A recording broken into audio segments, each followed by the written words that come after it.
단 한 놈도 남기지 마. 미나모토의 핏줄은 씨를 말려버려야 한다. 1159년 평온하던 교토의 밤, 하늘을 찌를 듯한 불길이 도시를 집어삼켰습니다. 한때 황실을 호령하던 명문가는 하룻밤 사이에 풍비박산이 났고 남겨진 가족들에게는 서슬퍼런 칼날만이 기다리고 있었습니다.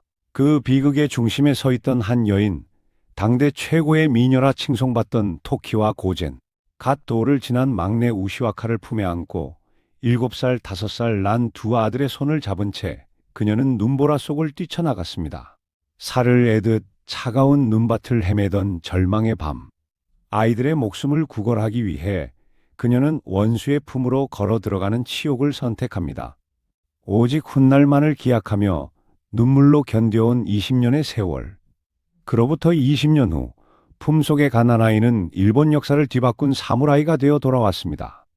가진 것 하나 없던 도망자 신세에서 어떻게 이 아이는 일본 역사상 가장 빛나는 별이 되어 돌아왔을까요? 오늘의 이야기 시작하기 전 구독과 좋아요 눌러주시고 지금 어디서 듣고 계신지 댓글로 남겨주시면 따뜻한 마음을 담아 계신 그곳에 평안과 행복이 깃들기를 응원하겠습니다. 자, 그럼 오늘의 이야기 시작하겠습니다. 제1부 명문가 여인에서 도망자로. 토키와 고젠의 과거는 화려했습니다. 그녀는 황실을 섬기던 무이였죠. 당시 1000명의 여인 중에서 뽑힐 정도로 뛰어난 미모와 재능을 지녔던 그녀는 궁중에서 주목받는 존재였습니다. 품위 있는 자태, 우아한 춤, 그리고 지적인 대화 능력까지 갖춘 완벽한 여성이었어요.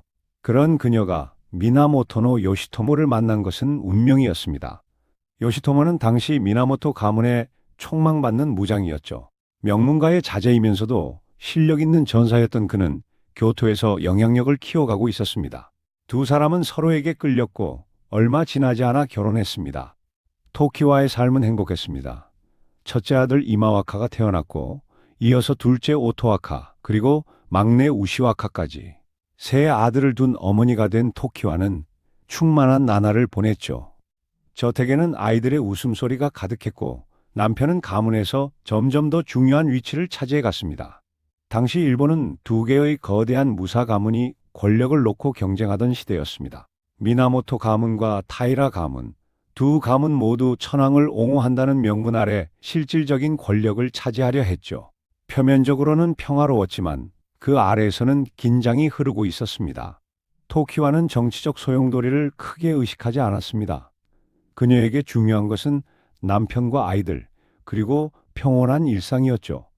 아침이면 아이들을 깨우고 함께 식사를 하고 저녁이면 남편의 귀가를 기다렸습니다. 그저 평범한 어머니이자 아내로 살아가는 것만으로도 충분히 행복했어요. 하지만 역사는 개인의 행복을 배려하지 않습니다. 1159년 토키와가 막내 우시와카를 낳은 지 얼마 되지 않았을 때 운명의 수레바퀴가 돌기 시작했습니다. 1159년 12월 헤이지의 난이 터졌습니다. 미나모토 가문과 후지와라 가문의 일부 세력이 손을 잡고 쿠데타를 일으켰죠. 목표는 타이라 가문의 수장 타이라노 키요모리를 제거하고 권력을 장악하는 것이었습니다. 처음에는 성공하는 듯 보였습니다. 궁궐을 장악하고 천황을 확보했으니까요. 토키와의 남편 요시토모는 작전의 핵심 인물이었습니다. 그는 용맹한 전사였고 부하들의 신뢰도 두터웠어요. 하지만 전세는 급격히 역전되었습니다. 교토 밖에 있던 타이라노 키요모리가 빠르게 반격했죠. 그는 노련한 전략가였고 더 많은 병력을 동원할 수 있었습니다. 미나모토군은 수적으로 열세였고 준비도 부족했어요. 전투는 하루 만에 끝났습니다. 미나모토 가문의 완패였죠. 요시토모는 부하들과 함께 교토를 빠져나가려 했지만 도중에 배신을 당해 목숨을 잃었습니다. 그의 많은 부하들도 함께 죽었어요. 소식은 빠르게 토키와에게 전해졌습니다. 저택에 남아있던 하인 한 명이 황급히 달려와 알려줬죠. 남편이 죽었다는 것, 그리고 타이라 가문이 미나모토의 씨를 완전히 말리려 한다는 것, 토키와의 아들들도 예외가 아니라는 사실이었습니다. 토키와는 그 순간 무엇을 느꼈을까요? 남편을 잃은 슬픔, 아이들이 위험에 처했다는 공포, 모든 것이 무너진다는 절망. 하지만 그녀에게 슬퍼하거나 절망할 시간은 없었습니다. 곧 타이라 가문의 병사들이 들이닥칠 것이 분명했으니까요. 하인이 다급하게 말했습니다. 빨리 도망가야 한다고. 토키와는 재빨리 움직였습니다. 7살 이마와카와 5살 오토와카를 깨웠고 갓난아기 우시와카를 품에 안았습니다. 귀중품이나 옷가지를 챙길 여유는 없었어요. 그저 아이들만 데리고 나가야 했습니다. 밤은 이미 깊었고 눈이 내리기 시작했습니다. 토키와는 아이들의 손을 잡고 저택 뒷문으로 빠져나갔죠. 화려했던 그녀의 삶이 끝나는 순간이었습니다. 12월의 교토는 혹독하게 추웠습니다. 눈발은 점점 더 거세졌고 바람은 뼈를 애는 듯했죠. 토키와는 막내 우시와카를 품에 꼭 안고 두 아들의 손을 잡은 채 어둠 속을 걸었습니다. 어디로 가야 할지 명확하지 않았습니다. 친척집은 위험했어요. 타이라 가문이 가장 먼저 수색할 곳이 분명했으니까요. 친구들도 마찬가지였습니다. 토키와와 관련된 모든 장소가 위험했죠. 7살 이마와카는 무슨 일이 벌어지는지 어느 정도 이해했습니다. 아버지가 죽었다는 것, 자신들이 쫓기고 있다는 것. 하지만 5살 오토와카는 혼란스러워했죠. 왜 이렇게 추운 밤에 밖으로 나온 건지, 왜 엄마가 이렇게 급하게 걷는지 이해하지 못했습니다. 토키와는 아이들에게 조용히 해야 한다고 속삭였습니다. 울면 안 된다고, 소리를 내면 안 된다고 말했죠. 아이들은 엄마의 다급한 목소리에 입을 꾹 다물었습니다. 추위에 떨면서도 소리내어 울지 않았어요. 그들은 교토의 외곽으로 향했습니다. 토키와는 옛날 알던 하급 관리의 집을 떠올렸어요. 그곳이라면 잠시 숨을 수 있을지도 몰랐습니다. 하지만 길은 멀었고 아이들은 점점 지쳐갔죠. 얼어붙은 강을 건널 때가 가장 위험했습니다. 얼음이 얇은 곳을 밟으면 빠질 수 있었어요. 토키와는 조심스럽게 한 발 한 발 내디뎠습니다. 막내를 한 팔로 안고 다른 손으로 두 아들을 이끌면서요. 아이들도 엄마를 믿고 따라왔습니다. 그렇게 밤새 걸어서 도착한 곳은 교토 외곽의 작은 집이었습니다. 토키와의 옛 지인이 살던 곳이었죠.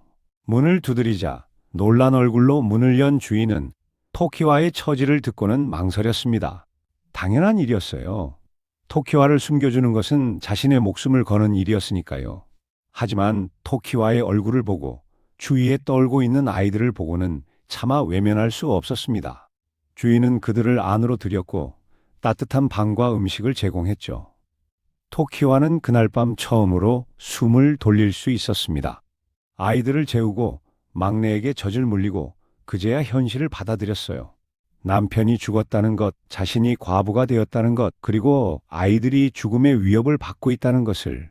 하지만 눈물을 흘릴 수는 없었습니다. 울음소리가 아이들을 깨울 수 있었으니까요. 토키와는 소리 없이 눈물을 흘렸습니다. 그 긴 밤을 견디면서요. 제2부, 가장 잔혹한 선택. 토키와와 아이들은 여러 곳을 전전하며 숨어 지냈습니다. 한 곳에 오래 머물 수 없었어요. 타이라 가문의 수색이 계속되고 있었고 사람들의 입도 무거울 리 없었으니까요. 한 달 정도가 지났을 때였습니다. 토키와에게 충격적인 소식이 전해졌죠. 친정어머니가 타이라 가문에 붙잡혔다는 것이었습니다. 토키와의 친정어머니도 궁중에서 일하던 사람이었습니다. 딸이 미나모토 가문에 시집간 것 때문에 연루된 것이죠. 타이라 가문은 토키와를 찾기 위해 그녀의 어머니를 인질로 잡았습니다. 더 끔찍한 소문도 들려왔습니다. 토키와가 나타나지 않으면 어머니를 고문할 것이라는 이야기였어요. 노인을 고문한다는 것. 게다가 그것이 자기 때문이라는 사실에 토키와는 견딜 수 없는 죄책감을 느꼈습니다. 토키와는 깊은 고민에 빠졌습니다. 계속 숨어 지낸다면 어머니는 고통받을 것입니다. 하지만 나타난다면 아이들은 죽을 것이 분명했죠. 둘 중 하나를 선택해야 하는 끔찍한 상황이었습니다. 밤마다 토키와는 잠들지 못했습니다. 어머니의 얼굴이 떠올랐어요. 자신을 낳아 기르고 궁중에서 일할 수 있도록 도와주고 결혼할 때 축복해 주셨던 그분, 그 어머니가 지금 자신 때문에 고통받고 있다는 사실이 견딜 수 없었습니다. 하지만 아이들을 보면 또 다른 생각이 들었습니다. 이 어린 생명들을 포기할 수 없었어요. 남편이 남긴 유일한 혈육들이었고 자신이 낳아 기른 아이들이었습니다. 7살, 5살, 그리고 돌도 안 된 갓난아기, 이들을 죽음으로 내몰 수는 없었죠. 하지만 결국 토키와는 결단을 내렸습니다. 자수하기로 한 것입니다. 어머니를 구하기 위해서이기도 했지만 다른 이유도 있었어요. 이렇게 계속 도망다니면서 아이들을 제대로 키울 수 없다는 판단이었습니다.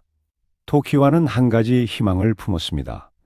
타이라노 키요모리가 자신의 미모에 혹해서 아이들을 살려줄지도 모른다는 희망이었죠. 그녀는 자신이 얼마나 아름다운지 알고 있었습니다. 그리고 남자들이 그 아름다움에 어떻게 반응하는지도 알고 있었어요. 물론 이것은 엄청난 모험이었습니다. 키요모리가 아이들을 살려준다는 보장은 없었죠. 하지만 계속 도망다니다가 결국 잡힐 바에는 차라리 스스로 나서서 협상하는 것이 낫다고 판단했습니다. 1160년 1월, 토키와는 세 아들을 데리고 타이라노 키요모리의 저택으로 향했습니다. 자신의 운명을, 그리고 아이들의 운명을 결정지을 순간이었습니다.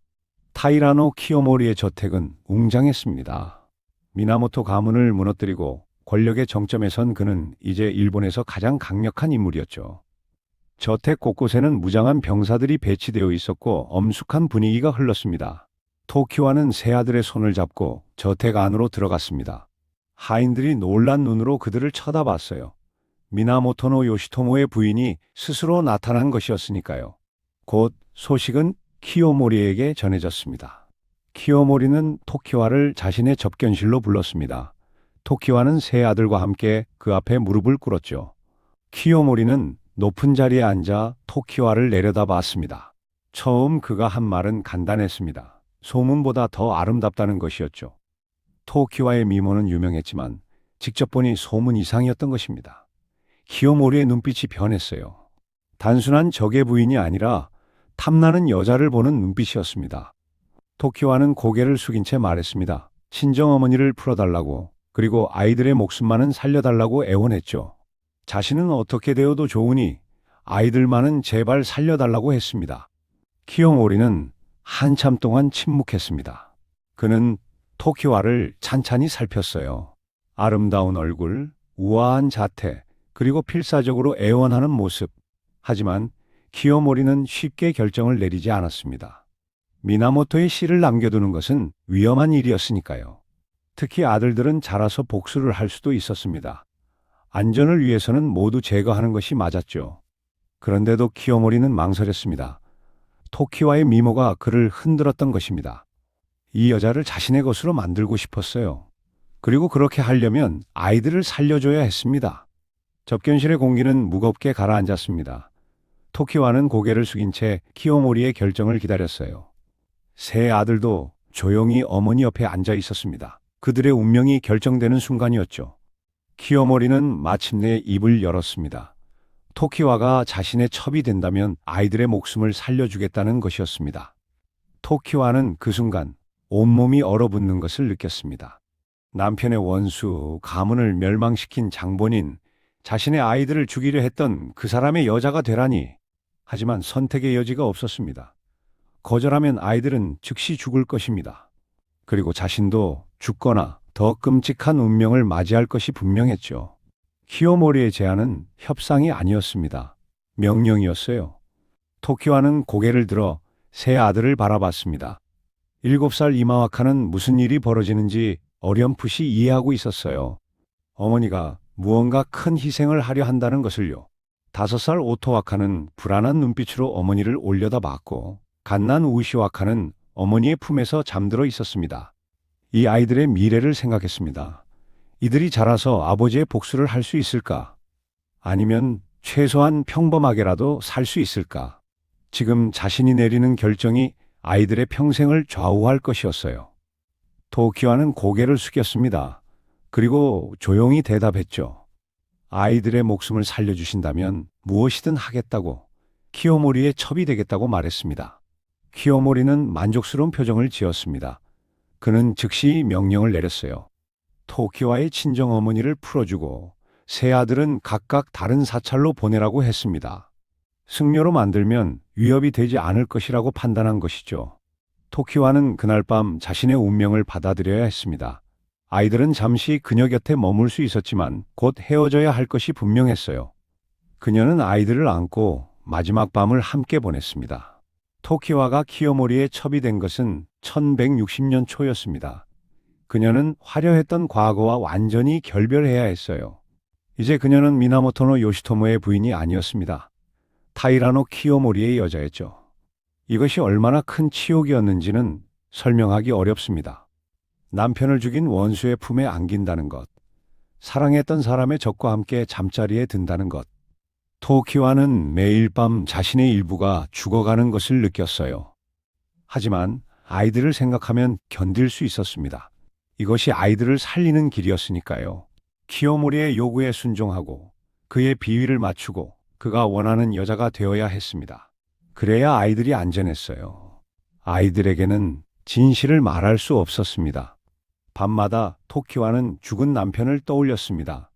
요시토모와 함께 보낸 행복했던 시간들, 그의 따뜻한 손길, 아이들과 함께 웃던 모습. 하지만 이제 그 모든 것은 과거였습니다. 현재의 그녀는 원수의 여자였어요. 키요모리는 토키와에게 만족했습니다.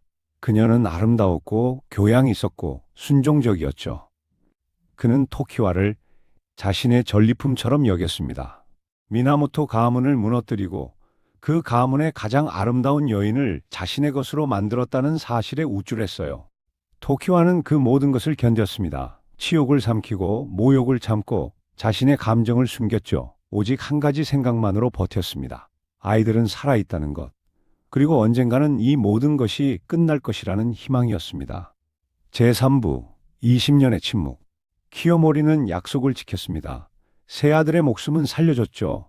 하지만 그들을 토키와 곁에 두지는 않았습니다. 각각 다른 사찰로 보내서 승려로 만들기로 한 것입니다. 첫째 이마와카는 교토의 한 사찰로 보내졌습니다. 둘째 오토와카는 엠만인이라는 절로 갔고요. 막내 우시와카는 쿠라마데라라는 산속 깊은 절로 보내졌습니다. 세 아이가 뿔뿔이 흩어진 것이죠. 이별의 날은 토키와에게 두 번째 지옥이었습니다. 첫 번째 지옥이 남편의 죽음과 도주였다면 두 번째 지옥은 아이들과의 생이별이었어요. 목숨은 구했지만 함께 살 수 없다는 것이 얼마나 큰 고통인지요. 특히 막내 우시와카와의 이별이 가장 힘들었습니다. 아직 돌도 안 된 갓난아기였어요. 젖을 떼지도 않은 아이를 절에 보낸다는 것이 말이나 되는 일이었을까요? 하지만 선택의 여지가 없었습니다.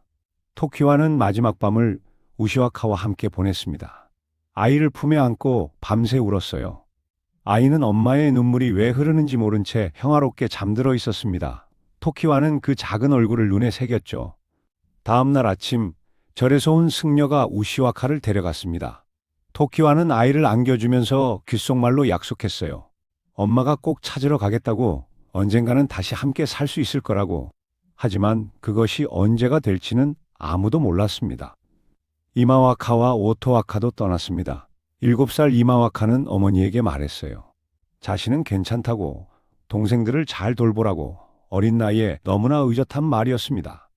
토키와는 그 아이의 어깨가 얼마나 무거울지 알 수 있었어요.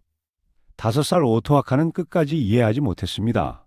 왜 엄마와 헤어져야 하는지, 왜 절에 가야 하는지. 아이는 울면서 매달렸지만 결국 승려들에게 이끌려갔습니다.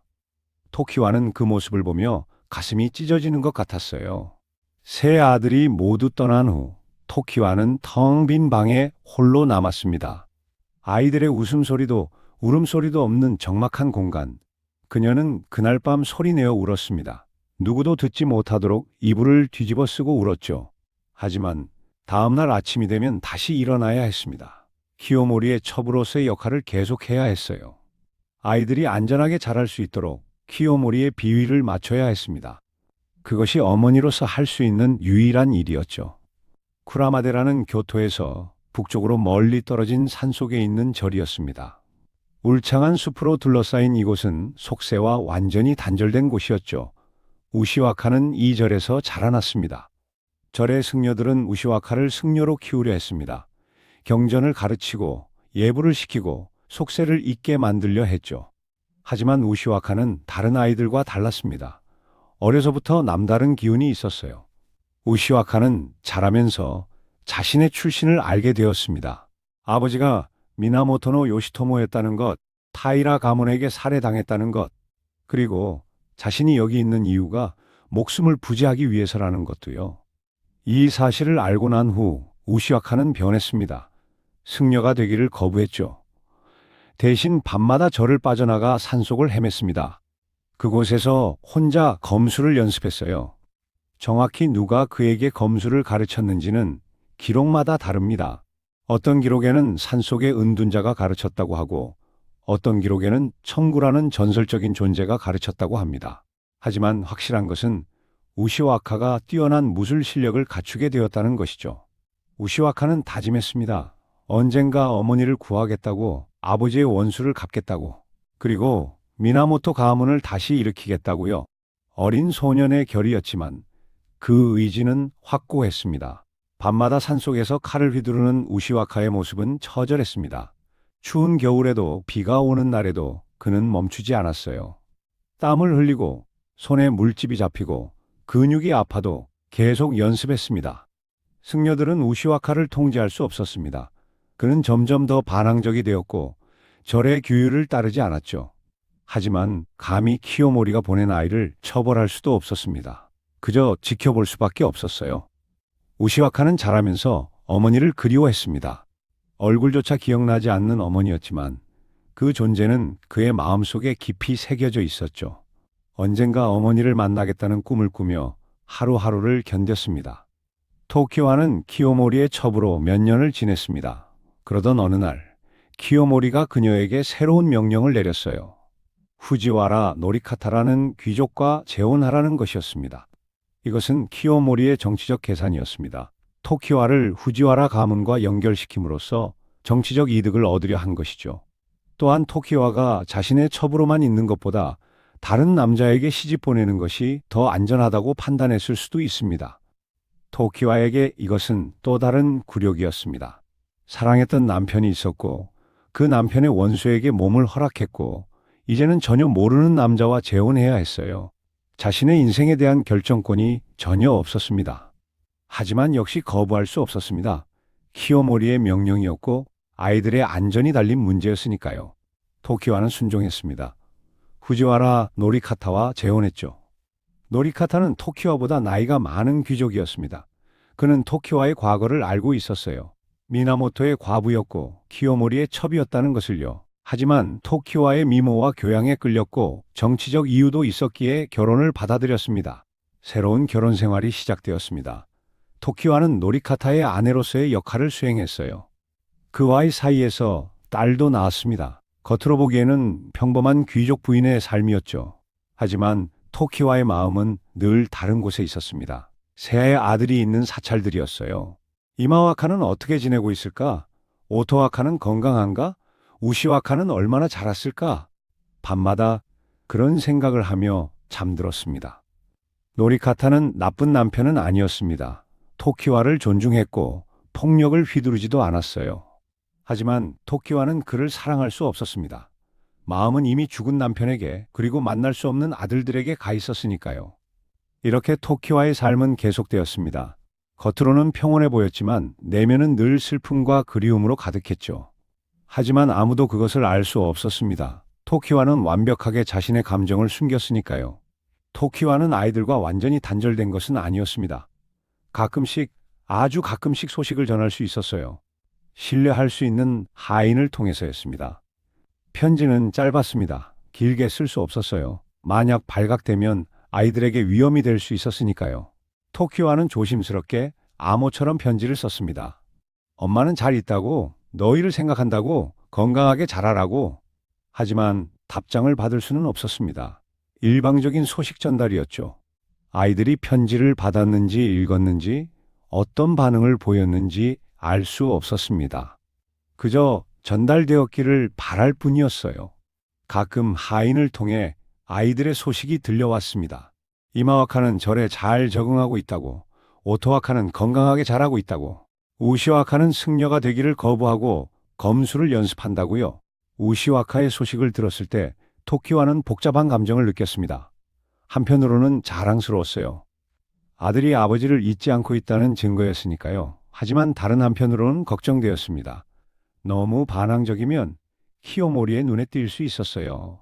토키와는 우시와카에게 조심하라는 메시지를 보냈습니다. 하지만 그 메시지가 전달되었는지 우시와카가 따랐는지는 알 수 없었죠. 단지 아들의 안전을 빌 수밖에 없었습니다. 세월은 무심하게 흘러갔습니다. 1년이 지나고 5년이 지나고 10년이 지났어요. 토키와는 늙어갔고 아이들은 자라났습니다.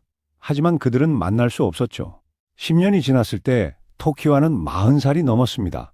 한때 일본에서 가장 아름다운 여인이라 불렸던 그녀도 세월을 이길 수는 없었어요. 하지만 토키와의 마음은 변하지 않았습니다.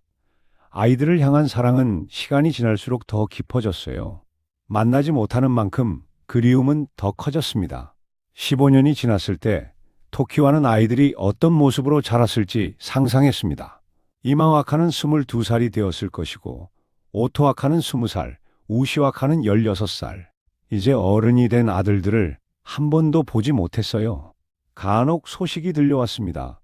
이마와카는 승려의 길을 걷고 있다고, 오토와카는 무사가 되었다고, 우시와카는 절을 탈출했다고. 특히 우시와카의 소식에 토키와는 가슴이 철렁했습니다. 우시와카가 절을 탈출했다는 것은 위험한 일이었어요. 키요모리가 알게 되면 어떻게 될까요? 하지만 동시에 희망도 느꼈습니다. 아들이 자유를 찾았다는 것, 자신의 운명을 스스로 결정하려 한다는 것에서요. 20년이 지나가는 동안 토키와의 삶은 반복되었습니다. 낮에는 노리카타의 아내로서, 밤에는 세 아들의 어머니로서 살았죠. 겉으로는 평온했지만 내면은 늘 아이들을 향한 그리움으로 가득했습니다. 토키와는 가끔 자문했습니다. 자신의 선택이 옳았는지, 아이들이 행복한지, 자신을 원망하지는 않는지 답을 알 수 없었어요. 하지만 후회하지는 않았습니다. 그때 할 수 있는 최선을 다했으니까요. 세월은 토키와의 얼굴에 주름을 새겼지만 마음만은 여전히 그날 밤 눈보라 속을 헤매던 그때의 어머니였습니다. 아이들을 지키기 위해 무엇이든 할 준비가 되어 있는 어머니였죠. 제4부 운명이 뒤집히는 순간 1180년 일본의 역사가 다시 한번 뒤집히기 시작하겠습니다. 미나모토노 요리토모가 거병한 것이죠. 요리토모는 요시토모의 장남으로 헤이지에 난 당시 살아남아 유배지에 보내졌던 인물이었습니다. 20년 넘게 유배지에서 때를 기다리던 요리토모는 마침내 움직였습니다. 타이라 가문의 횡포에 불만을 품은 세력들을 규합했고 타이라 가문에 대항하는 깃발을 들었어요. 소식은 빠르게 전국으로 퍼졌습니다. 미나모토의 적자가 돌아왔다는 것, 타이라 가문의 도전장을 내밀었다는 것, 일본 전체가 다시 한번 전쟁의 소용돌이에 휘말리기 시작했죠. 토키와도 이 소식을 들었습니다. 심장이 빠르게 뛰었어요. 요리토모는 남편의 아들이었습니다. 토키와의 세 아들들에게는 이복형이었죠. 그가 거병했다는 것은 미나모토 가문의 부활을 의미했습니다. 토키와는 복잡한 감정을 느꼈습니다. 한편으로는 희망이 생겼어요. 요리토모가 성공한다면 타이라 가문의 지배가 끝날 것입니다. 그러면 아이들도 자유로워질 수 있었죠. 하지만 다른 한편으로는 걱정도 되었습니다. 전쟁이 일어나면 많은 사람이 죽을 것이고 아이들도 위험에 처할 수 있었으니까요. 더 놀라운 소식이 뒤따라 들려왔습니다. 쿠라마데라를 탈출한 우시와카가 요리토모와 합류했다는 것이었어요. 이제 16살이 된 우시와카는 미나모토노 요시츠네라는 이름으로 전장에 나섰습니다.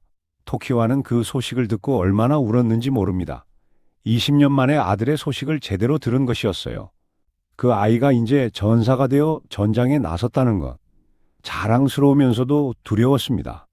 밤마다 토키와는 기도했습니다. 우시와카가 무사히 살아남기를, 요리토모가 승리하기를, 그리고 언젠가 아들을 다시 만날 수 있기를. 20년 동안 참고 기다렸던 어머니의 간절한 기도였습니다. 역사의 수레바퀴가 다시 돌기 시작했습니다. 그리고 토키와는 그 수레바퀴가 자신과 아이들에게 어떤 운명을 가져다 줄지 숨을 죽이며 지켜봤습니다. 우시와카가 쿠라마데라를 탈출한 것은 1174년경이었습니다. 그때 그는 15살이었죠. 승려가 되기를 거부하고 자신의 운명을 스스로 결정하기로 한 것입니다. 우시와카는 북쪽으로 향했습니다. 오슈 후지와라 가문을 찾아간 것이죠. 오슈 후지와라 가문은 동북지방을 지배하는 강력한 가문이었고 중앙정부와는 독립적으로 운영되고 있었습니다. 후지와라 히데이라라는 당주는 우시와카를 받아들였습니다. 젊은 청년의 재능을 알아본 것이죠. 히데이라는 우시와카에게 무술을 더 연마할 기회를 주었고 전략과 전술도 가르쳤습니다. 우시와카는 이곳에서 미나모토노 요시츠네라는 성인 이름을 받았습니다. 이제 그는 더 이상 절에 갇힌 아이가 아니었어요. 미나모토 가문의 당당한 일원이었습니다. 요시츠네는 오슈에서 몇 년을 보냈습니다. 그동안 실력을 갈고 닦았죠. 검술뿐 아니라 말타기, 활쏘기, 그리고 전술에도 능통해졌습니다. 젊은 나이에도 불구하고 뛰어난 무장으로 성장한 것입니다.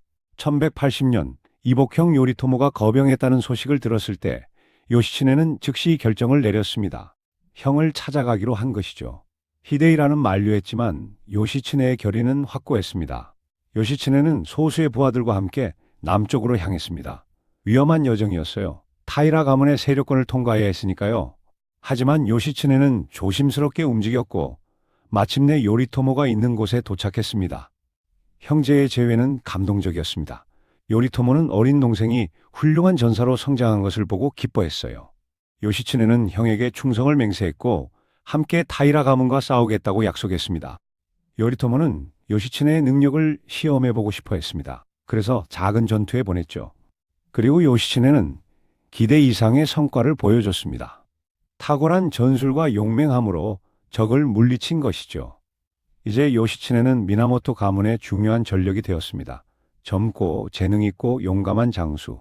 그는 곧 일본 역사상 가장 위대한 전투들을 지휘하게 될 것이었습니다. 토키와는 이 모든 것을 멀리서 지켜봤습니다. 직접 볼 수는 없었지만 소문을 통해 아들의 활약을 들었어요. 그 어린 갓난아기가 이제 전장을 누비는 영웅이 되었다는 사실에 가슴이 벅찼습니다. 요시츠네의 첫 주요 전투는 1184년 이치노타니 전투였습니다. 하지만 그전에도 여러 작은 전투에서 그의 재능이 드러났죠. 군신들조차 감탄할 만한 전술을 구사한 것입니다. 요시츠네의 전투 방식은 독특했습니다. 정면 승부를 피하고 기습을 선호했어요. 적이 예상하지 못한 곳에서 나타나 빠르게 공격하고 사라지는 방식이었죠. 이것은 당시로서는 혁신적인 전술이었습니다. 그는 지형을 읽는 능력이 뛰어났습니다. 산과 강, 숲을 이용해서 적을 교란시켰어요. 때로는 소수의 병력으로 다수의 적을 물리치기도 했습니다. 전략적 사고가 남달랐던 것이죠. 요시츠네의 명성은 빠르게 퍼졌습니다. 미나모토 진영에서는 젊은 천재 장수가 나타났다고 칭송했고 타이라 진영에서는 두려워하기 시작했어요. 그의 이름만 들어도 사기가 떨어질 정도였습니다. 하지만 요시츠네는 결코 오만하지 않았습니다. 승리 후에도 겸손했고 부하들을 아꼈어요. 그래서 병사들의 충성심이 강했습니다. 그들은 요시츠네를 위해서라면 목숨도 아까워하지 않았죠. 군신들도 요시츠네를 주목했습니다. 이렇게 젊은 나이에 이런 전술적 감각을 보이는 것은 드문 일이었으니까요. 누군가는 그를 아버지 요시토모의 재현이라고 했고 누군가는 새로운 유형의 전사라고 평가했습니다. 요시츠네의 전투에는 특별한 것이 있었습니다. 단순히 이기는 것이 아니라 아름답게 이겼어요. 완벽한 타이밍, 정확한 판단, 그리고 과감한 실행, 마치 예술작품 같은 전투였습니다. 토키와는 아들의 소문을 들을 때마다 눈물을 흘렸습니다. 자랑스러워서였죠. 그 작은 갓난아기가 눈보라 속에서 품에 안았던 그 아이가 이제 일본 전역의 이름을 떨치는 영웅이 되었습니다. 하지만 동시에 걱정도 되었습니다. 전쟁은 위험했어요. 아무리 뛰어난 전사라도 죽을 수 있었습니다. 토키와는 밤마다 기도했죠. 아들이 무사하기를, 살아남기를, 그리고 언젠가 만날 수 있기를. 요시츠네의 전설은 이제 막 시작되고 있었습니다. 그리고 그 전설의 정점은 곧 다가올 이치노타니 전투였습니다. 1184년 2월 이치노타니 전투가 벌어졌습니다. 이것은 요시츠네의 이름을 역사에 영원히 새긴 전투였죠. 일본인들이 지금까지도 기억하는 전설적인 전투였습니다. 이치노타니는 타이라 가문의 요새였습니다. 산과 바다 사이에 위치해 있어서 공략하기 매우 어려웠어요. 앞쪽은 바다, 뒤쪽은 가파른 절벽으로 막혀 있었죠. 타이라 군은 이곳에서 미나모토 군을 기다리고 있었습니다. 미나모토 군의 주력은 정면에서 공격하기로 했습니다. 하지만 요시츠네는 다른 계획을 세웠어요. 절벽 뒤쪽으로 돌아가서 기습하자는 것이었습니다. 다른 장수들은 반대했습니다. 그 절벽은 너무 가팔랐어요. 말을 타고 내려가는 것은 불가능해 보였습니다. 떨어지면 죽을 것이 분명했죠. 하지만 요시츠네는 확신했습니다. 할 수 있다고, 해야 한다고 말했어요. 요시츠네는 소수의 정예 기병만 데리고 절벽으로 향했습니다. 70명 정도의 병력이었죠. 그들은 밤을 틈타 절벽 꼭대기에 도착했습니다. 다음 날 새벽, 미나모토 군의 주력이 정면 공격을 시작했습니다. 타이라군은 모든 주의를 앞쪽에 집중했어요. 뒤쪽에서 공격이 올 거라고는 전혀 예상하지 못했습니다. 바로 그때였습니다. 요시츠네와 그의 기병들이 절벽을 내려오기 시작한 것은, 가파른 비탈을 말을 타고 내려가는 것은 미친 짓이었어요. 하지만 요시츠네는 앞장서서 내려갔습니다. 말발굽이 돌을 차고 흙이 무너지고 병사들이 비명을 질렀습니다. 하지만 요시츠네는 멈추지 않았어요. 계속 내려갔고 부하들도 따라왔습니다. 기적처럼 대부분이 무사히 내려왔죠. 타이라군의 후방에 도착한 요시츠네는 즉시 공격했습니다. 완전히 예상 밖의 기습이었어요. 타이라군은 혼란에 빠졌습니다.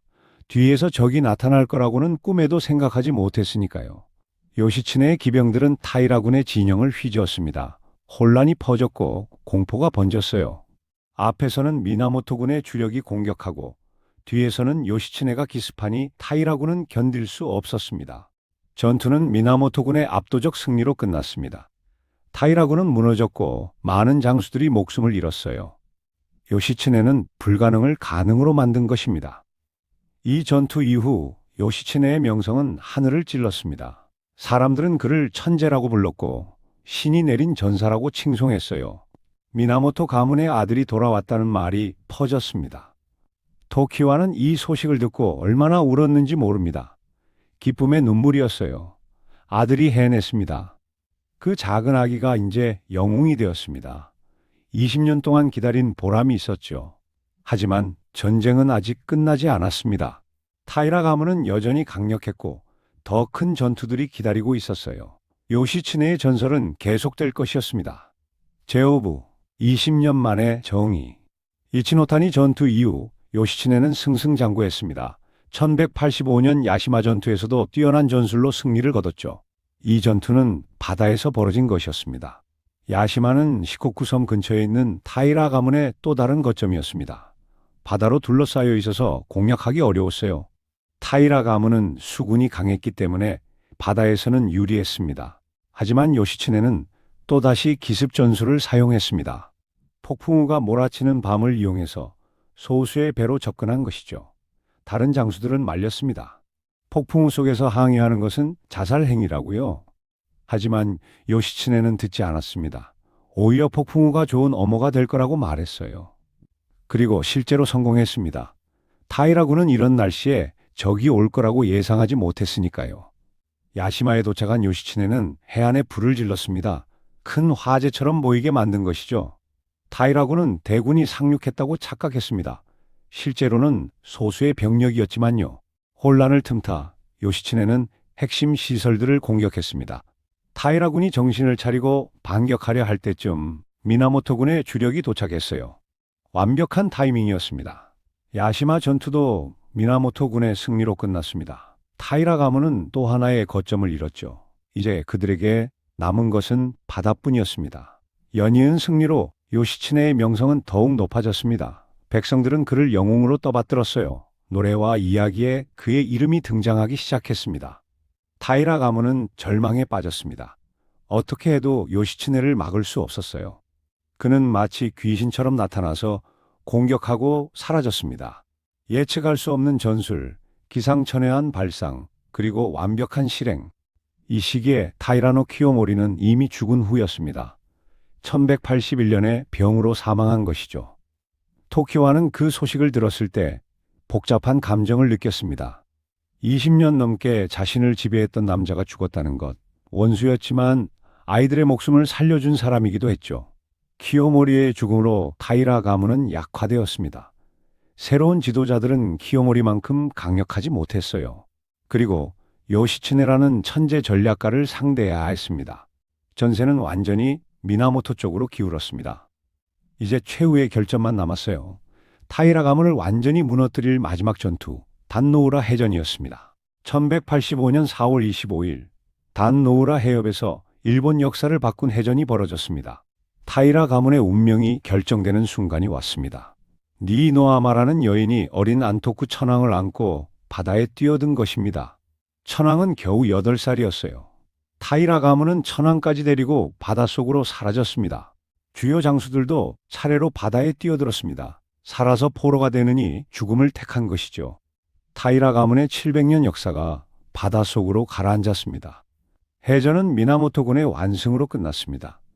타이라 가문은 완전히 멸망했어요. 20년 넘게 일본을 지배했던 그들의 시대가 막을 내린 것입니다.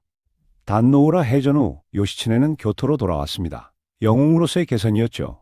백성들은 거리로 쏟아져 나와 그를 환영했습니다. 꽃잎이 뿌려지고 환호성이 울려 퍼졌어요. 요시츠네는 말을 타고 교토 거리를 지나갔습니다. 사람들은 그의 이름을 외쳤죠. 일본을 구한 영웅이라고, 미나모토 가문의 빛이라고. 요시츠네는 26살이었습니다. 젊은 나이에 일본 역사를 바꾼 것이죠. 그의 얼굴에는 승리의 기쁨보다는 차분한 표정이 있었습니다. 전쟁이 끝났다는 안도감이었어요. 교토에 도착한 요시츠네가 가장 먼저 찾은 곳은 어머니가 있는 곳이었습니다. 토키와는 노리카타와 함께 살고 있었죠. 소식을 듣고 기다리고 있었습니다. 20년 만의 재회였습니다. 토키와는 대문 앞에 서 있었어요. 백발이 된 그녀는 떨리는 마음으로 아들을 기다렸습니다. 그리고 말을 탄 젊은 무사가 나타났죠. 요시츠네는 어머니를 보는 순간 말에서 내렸습니다. 그리고 다가가서 무릎을 꿇었어요. 토키와는 아들의 얼굴을 보았습니다. 갓난아기였던 그 아이가 이제 훌륭한 남자로 자라 있었습니다. 두 사람은 한참 동안 말이 없었습니다. 그저 서로를 바라볼 뿐이었어요. 20년의 세월, 헤어져 있었던 시간, 그리고 각자가 겪은 고통, 모든 것이 그 순간에 담겨 있었습니다. 토키와가 먼저 손을 뻗었습니다. 떨리는 손으로 아들의 얼굴을 어루만졌죠. 요시츠네는 어머니의 손을 잡았습니다. 그리고 조용히 말했어요. 돌아왔다고, 약속을 지켰다고. 토키와의 눈에서 눈물이 흘렀습니다. 기쁨의 눈물이었어요. 아들이 살아 돌아왔습니다. 영웅이 되어서요. 20년 동안 기다린 보람이 있었습니다. 요시츠네도 울었습니다. 어머니 앞에서 그는 더 이상 영웅이 아니었어요. 그저 아들이었습니다. 오랫동안 보고 싶었던 어머니를 만난 아들이었죠. 토키와의 인생에서 가장 행복한 날이었습니다. 아들이 옆에 있었고 전쟁이 끝났고 미래가 밝아 보였으니까요. 20년 동안의 악몽이 드디어 끝난 것 같았습니다. 제6부, 그리고 또 다른 비극. 전쟁이 끝나고 평화가 찾아왔습니다. 하지만 그 행복은 오래가지 못했습니다. 새로운 문제가 수면 위로 떠오르기 시작했어요. 바로 형 요리토모와의 관계였습니다. 요리토모는 카마쿠라에서 새로운 정권을 세우고 있었습니다. 그는 쇼군이 되어 일본을 통치하려 했어요. 야심찬 계획이었고 실제로 그것을 이뤄가고 있었습니다. 하지만 한 가지 문제가 있었습니다. 동생 요시츠네의 인기였죠. 백성들은 요시츠네를 영웅으로 떠받들었습니다. 노래에서 그를 찬양했고 이야기에서 그를 주인공으로 삼았어요. 요리토모는 이것을 불편하게 여겼습니다. 자신이 미나모토 가문의 수장이고 정권의 주인인데 동생이 더 인기가 많다니요. 공을 세운 것은 요시츠네지만 전략을 짠 것은 자신인데 말이에요. 주변 사람들이 요리토모의 질투심을 부추겼습니다. 요시츠네가 너무 인기가 높다고, 위험할 수 있다고 속삭였어요. 동생이 반란을 일으키면 어쩌냐고 걱정했습니다. 요리토모는 점점 의심하기 시작했습니다. 요시츠네가 정말 충성스러운지 아니면 권력을 노리는지. 합리적 판단이라기보다는 질투와 불안에서 나온 의심이었죠. 토키와는 이런 분위기를 감지했습니다. 불길한 예감이 들었어요. 요리토모와 요시츠네 사이가 벌어지고 있었습니다. 형제 간의 균열이 생기고 있었죠. 토키와는 걱정했습니다. 이제 막 평화가 찾아왔는데 또다시 비극이 일어나려는 걸까요? 타이라 가문을 무너뜨리고 이룬 승리가 형제 간의 갈등으로 얼룩지는 걸까요? 요시츠네는 형의 의심을 이해할 수 없었습니다. 자신은 단 한 번도 배신을 생각한 적이 없었어요. 충성스럽게 형을 섬겼고 명령에 복종했습니다. 그런데 왜 의심하는지 알 수 없었죠. 하지만 요리토모의 태도는 점점 냉담해졌습니다. 요시츠네를 멀리했고 만나기를 꺼렸어요. 주변 사람들도 요시츠네를 경계하기 시작했습니다. 토키와는 밤마다 잠을 이룰 수 없었습니다. 또다시 아들을 잃게 되는 건 아닐까? 이번에는 더 끔찍한 방식으로요. 20년 전의 악몽이 다시 떠올랐습니다. 1185년 말 요리토모는 마침내 요시츠네를 배척하기 시작했습니다. 관직을 박탈하고 출입을 금지했어요. 그리고 급기야 추경 명령을 내렸습니다. 요시츠네는 믿을 수 없었습니다. 함께 싸웠던 형이, 미나모토 가문을 부활시킨 형이 자신을 죽이려 한다니요. 배신감과 슬픔이 밀려왔습니다. 요시츠네는 형에게 편지를 보냈습니다. 자신은 충성스럽다고, 결코 배신하지 않았다고, 오해를 풀고 싶다고 애원했죠. 하지만 요리토모는 답하지 않았습니다. 카마쿠라에서 추격대가 파견되었습니다. 요시츠네를 체포하라는 명령이었어요. 요시츠네는 도망칠 수밖에 없었습니다. 한때 영웅으로 환영받았던 교토를 떠나야 했죠. 토키와는 이 소식을 듣고 절규했습니다. 이럴 수가 있나요? 20년 만에 만난 아들이 또다시 도망자가 되다니. 역사가 반복되는 것 같았어요. 요시츠네는 서쪽으로, 북쪽으로 도망쳤습니다. 한때 그를 환영했던 사람들이 이제는 외면했어요. 요리토모의 명령이었으니까요. 영웅은 도망자가 되었습니다. 토키와는 두 아들 사이에 끼었습니다. 요리토모는 남편의 적자였고 요시츠네는 자신이 낳은 막내였죠. 어느 편을 들어야 할까요? 토키와는 요리토모에게 편지를 썼습니다. 동생을 용서해달라고. 요시츠네는 반역할 생각이 없다고 애원했어요. 형제끼리 싸우면 안 된다고. 미나모토 가문을 위해서라도 화해해야 한다고 말했습니다. 하지만 요리토모는 듣지 않았습니다. 토키와의 편지를 무시했어요. 그는 이미 결심한 상태였습니다. 요시츠네를 제거해야 한다고요. 토키와는 요시츠네를 숨겨주려 했습니다. 연락을 취하고 도움을 주려 했어요. 하지만 감시가 너무 심했습니다. 요리토모의 부하들이 토키와를 주시하고 있었죠. 토키와는 무력감을 느꼈습니다. 아무것도 할 수 없었어요. 20년 전에는 키요모리의 첩이 되어서라도 아들들을 구했는데 이번에는 그마저도 할 수 없었습니다. 밤마다 토키와는 기도했습니다. 요시츠네가 살아남기를, 요리토모가 마음을 바꾸기를, 기적이 일어나기를. 하지만 기적은 일어나지 않았어요. 토키와는 늙어가고 있었습니다. 이제 60대에 접어들었어요. 평생을 아들들을 위해 살았지만 결국 아무것도 지킬 수 없었습니다. 무력함이 그녀를 짓눌렀죠. 토키와는 자신의 인생을 돌아봤습니다. 행복했던 시간은 얼마나 짧았는지요. 대부분이 고통과 슬픔이었습니다. 하지만 후회하지는 않았어요. 최선을 다했으니까요. 역사의 수레바퀴는 멈추지 않았습니다. 요시츠네를 향한 추격은 계속되었고 그의 운명은 점점 어두워졌어요. 토키와는 그것을 속수무책으로 지켜볼 수밖에 없었습니다. 요시츠네는 4년 동안 도망 다녔습니다. 한때 그를 도와줬던 오슈의 후지와라 히데이라를 찾아갔어요. 히데이라는 요시츠네를 받아들였고 보호해 줬습니다. 하지만 1187년 히데이라가 죽었습니다. 그의 아들 야스히라가 뒤를 이었는데 그는 아버지만큼 용감하지 못했어요. 요리토모의 압력에 굴복하고 말았습니다. 1189년 4월 야스히라는 배신했습니다. 요시츠네가 묵고 있던 저택을 습격한 것이죠. 수백 명의 병사들이 몰려왔습니다.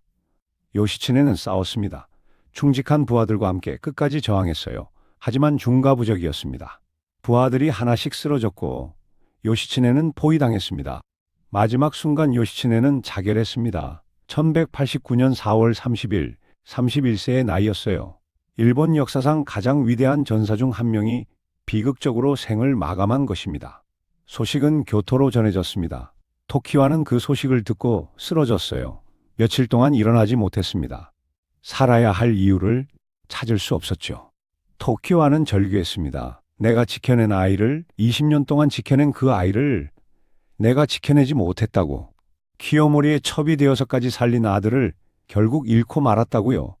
요시츠네의 죽음 후 토키와는 빠르게 쇠약해졌습니다. 살아야 할 의지를 잃었어요. 음식도 제대로 먹지 않았고 말수도 줄어들었습니다. 토키와의 건강은 계속 나빠졌습니다. 이제 얼마 남지 않았다는 것을 스스로도 알았어요. 하지만 두렵지 않았습니다. 마지막 날들을 토키와는 조용히 보냈습니다. 아들들의 이름을 불렀고 과거를 회상했어요. 그리고 기도했습니다. 다음 생에는 행복하기를, 아들들과 함께 평화롭게 살기를. 토키와 고젠의 정확한 사망 연도는 기록마다 다릅니다. 하지만 요시츠네가 죽은 후 얼마 되지 않아 세상을 떠났다는 것은 확실해요. 아들을 위해 살았던 어머니는 아들을 잃고 삶의 의미를 잃었습니다. 토키와는 평생을 아들을 위해 살았습니다. 치욕을 참고 고통을 견디고 20년을 기다렸어요. 그리고 잠시나마 행복을 맛봤습니다. 비록 비극으로 끝났지만 그녀의 삶은 사랑으로 가득했습니다. 토키와 고제는 일본 역사상 가장 유명한 어머니 중 한 명이 되었습니다. 그녀의 이야기는 수백 년 동안 전해 내려왔어요. 책으로, 연극으로, 그림으로, 그리고 현대에는 영화와 드라마로 만들어졌습니다. 왜 사람들은 토키와의 이야기에 그토록 감동하는 걸까요? 아마도 그녀의 희생 때문일 것입니다. 아이들을 위해 자신의 모든 것을 버린 어머니, 치욕을 참고 20년을 견딘 인내, 일본 문화에서 토키와는 이상적인 어머니상으로 그려졌습니다. 자식을 위해서라면 무엇이든 하는 헌신적인 어머니, 고통을 묵묵히 견디는 강인한 여성. 하지만 토키와의 이야기는 단순한 미화만은 아닙니다. 그녀가 겪은 고통은 진짜였어요. 원수의 여자가 되어야 했던 치욕, 아이들과 헤어져야 했던 슬픔, 그리고 결국 막내를 잃은 비극. 역사가들은 토키와에 대해 다양하게 평가합니다. 어떤 이는 그녀를 영웅적 어머니로 칭송하고, 어떤 이는 당시 여성의 비극적 운명을 보여주는 인물로 봅니다. 어느 쪽이든 그녀의 삶이 특별했다는 것은 부인할 수 없어요. 토키와의 미모에 대한 이야기도 많습니다. 1000명 중에 뽑힌 미녀라는 것, 키요모리조차 반했다는 것. 하지만 그 미모가 오히려 그녀의 삶을 더 힘들게 만들었을 수도 있습니다. 현대 일본인들도 토키와의 이야기를 알고 있습니다. 학교에서 배우고 대중문화에서 접하죠. 토키와 고제는 단순한 역사적 인물이 아니라 일본 문화의 일부가 되었습니다. 한국인인 우리가 보기에도 토키와의 이야기는 감동적입니다. 문화는 다르지만 어머니의 사랑은 보편적이니까요. 아이를 위한 희생, 끝없는 인내, 그리고 비극적 결말. 토키와는 완벽한 사람은 아니었습니다. 때로는 절망했고, 때로는 후회했을 것입니다. 하지만 포기하지 않았어요. 끝까지 어머니로서의 역할을 다했습니다. 토키와 고젠의 이야기는 800년이 넘었지만 여전히 현대인들에게 의미가 있습니다. 그녀의 삶이 우리에게 주는 교훈은 무엇일까요? 첫째는 어머니의 희생입니다. 토키와는 자신의 모든 것을 포기하고 아이들을 지켰어요. 자존심도, 행복도, 심지어 자신의 몸도 아이들을 위해 바쳤습니다. 이것은 시대를 초월한 모성애의 상징입니다. 둘째는 인내의 힘입니다. 20년이라는 긴 세월을 토키와는 견뎌냈어요. 절망적인 상황에서도 희망을 잃지 않았습니다. 언젠가는 아이들을 만날 수 있을 거라는 믿음으로 하루하루를 버텼죠. 셋째는 포기하지 않는 것의 중요성입니다. 토키와는 여러 번 포기할 수 있었어요. 1159년 그날 밤 키요모리 앞에서 20년의 기다림 속에서. 하지만 포기하지 않았고 기적을 만들어냈습니다. 토키와의 이야기는 또한 여성의 운명에 대해 생각하게 합니다. 12세기 일본에서 여성은 스스로 운명을 결정할 수 없었어요. 남편에게, 권력자에게, 상황에게 휘둘렸습니다. 하지만 그런 제약 속에서도 토키와는 최선을 다했습니다. 주어진 상황에서 할 수 있는 모든 것을 했어요. 그리고 아들을 영웅으로 키워냈습니다. 현대를 사는 우리도 때로는 절망적인 상황에 처합니다. 극복할 수 없을 것 같은 어려움, 끝이 보이지 않는 고통. 하지만 토키와의 이야기는 말합니다. 포기하지 않으면 기적이 온다고. 물론 토키와의 이야기는 비극으로 끝났습니다. 요시츠네는 31세에 죽었고 토키와는 슬픔 속에 생을 마감했어요. 하지만 그들의 이야기는 살아남았습니다. 800년이 지난 지금도 사람들의 마음을 움직이고 있죠. 그것이 진정한 승리가 아닐까요? 비록 육체는 사라졌지만 정신은 영원히 남는 것. 다음에 더 좋은 이야기로 다시 찾아뵙겠습니다. 감사합니다.